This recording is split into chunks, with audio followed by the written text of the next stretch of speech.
Hi guys, and welcome to today's DIY video.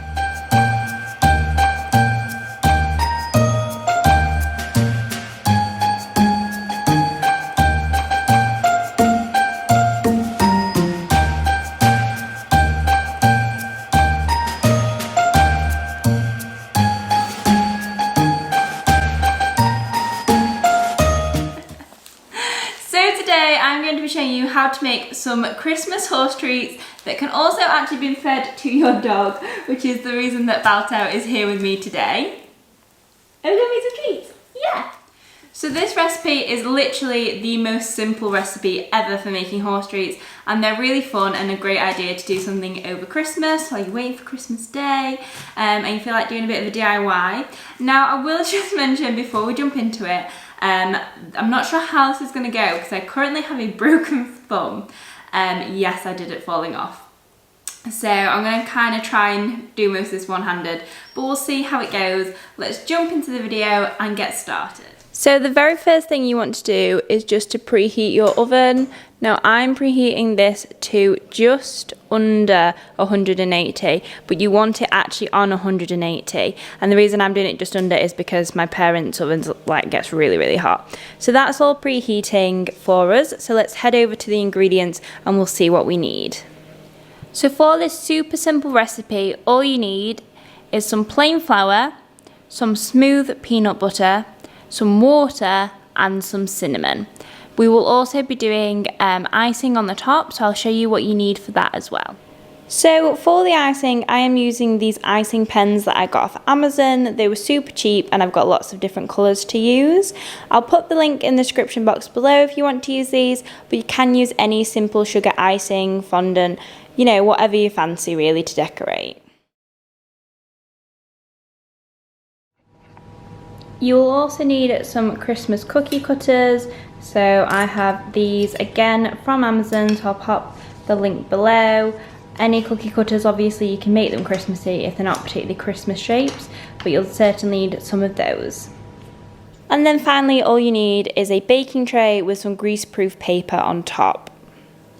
So I actually have made this recipe before when I did my Easter cookies, if anyone saw those.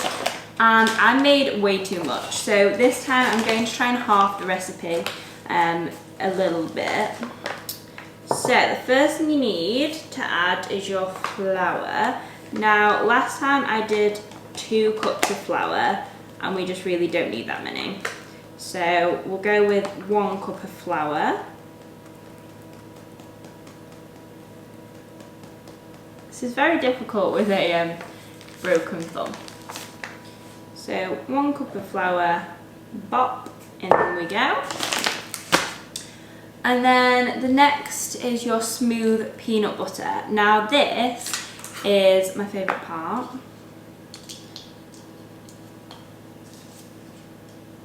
If you can get into it.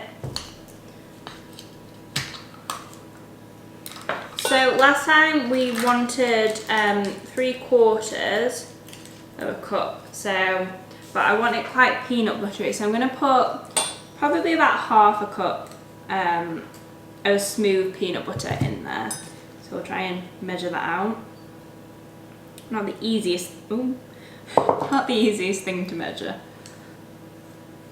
Ow.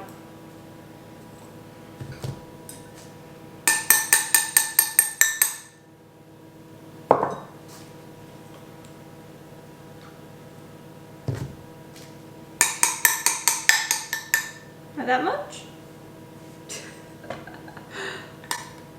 Come on, out you come.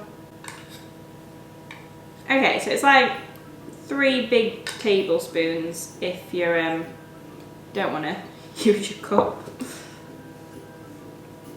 And then it's just a case of mixing this in and then adding a bit of water if needed.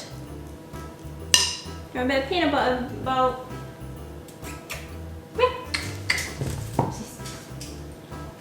Yum yum. What's that? Do you not like peanut butter? Oh. Oh.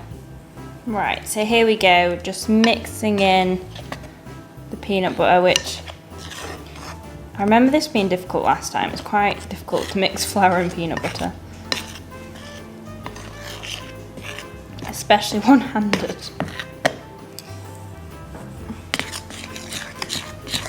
I'm having to like hold my spoon really weird.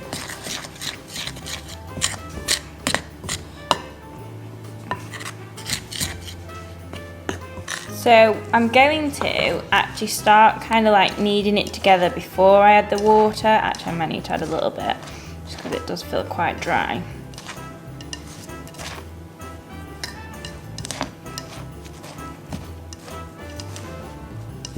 And then last time I found I kind of drowned it a little bit. So just add a very small amount at a time, fold in and mix. Oh, I almost forgot my cinnamon. I'm gonna add a little bit of cinnamon just for a little bit of extra flavour for the base. Most of the flavour of these comes from the icing sugar anyway. There's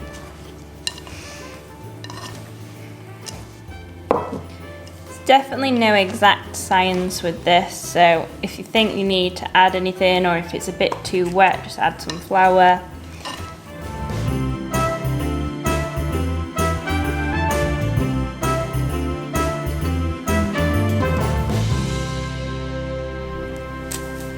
Okay, so once it's kind of this consistency and more of a dough, this is when we want to start trying to roll it out.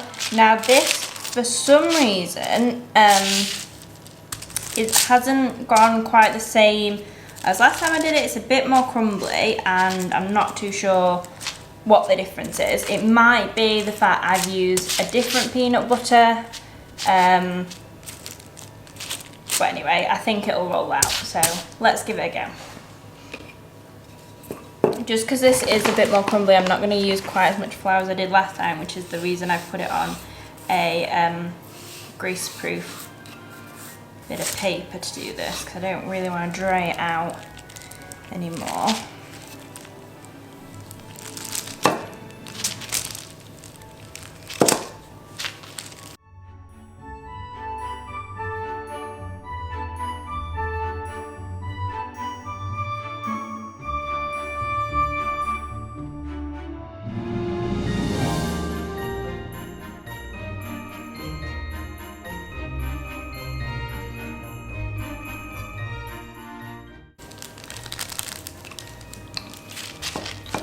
Let me go get my cookie cutters. So these are the cookie cutters that I actually forgot to mention at the start. I got these from Amazon. They're the Christmas ones. Mini. I'm going to do a gingerbread man over here. So I have a little gingerbread man here.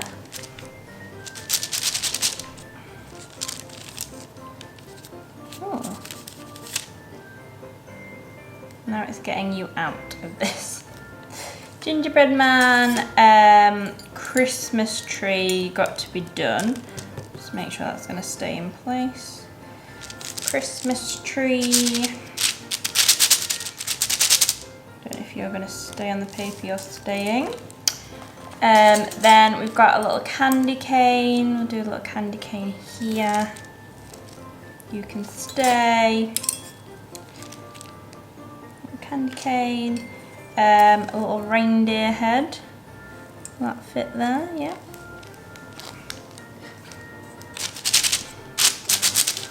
A little reindeer. Here we go. That's my reindeer. Oh, there we go. Look how good that looks. Just need to snip the edges there.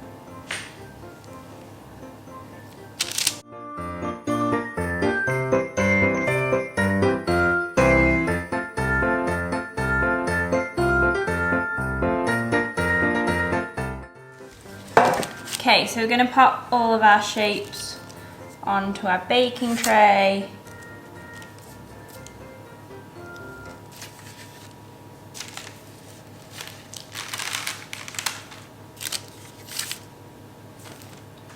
See if we can get you out.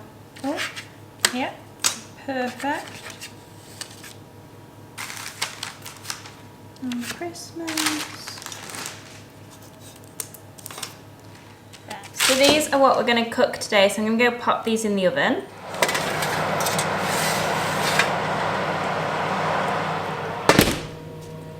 So I've popped those in the oven now, and I'm just going to tidy up because they should only take about half an hour.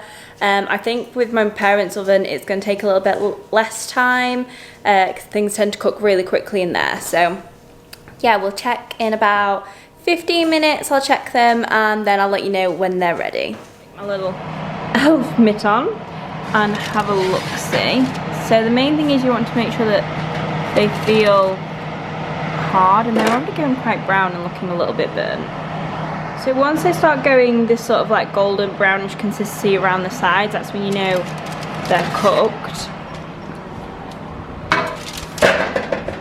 And these actually only took about 15 minutes to cook this time, whereas it took me half an hour last time, but I used my oven and the recipe's slightly different this time, so they're definitely like cooked. So now what I'm going to do is I'm just going to pop these on a wire rack and then allow them to cool completely before we ice them, otherwise the icing will melt. So make sure that they are completely cool before you do this next step. So now is for the fun bit, and that is actually decorating the biscuits or cookies or whatever you want to call them. So I'm using the icing pens. These aren't the easiest method, but they are certainly kind of the quickest and also probably the least messy method to decorate your cookies or biscuits, whatever we're calling them. And this is obviously the part where you just do whatever you want, you know, use your creativity. I'd absolutely love to see if you guys give this a go. So let me know on Instagram if you do give it a go and tag me in any photos that you make. This was definitely not that easy either, with, you know, only one functioning thumb. Sorry, a lot of this was left-handed, so it didn't look the best, but I'm sure they will taste great for the horses.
And there we go, there are my slightly wonky and left-handed little Christmas treats for the horses.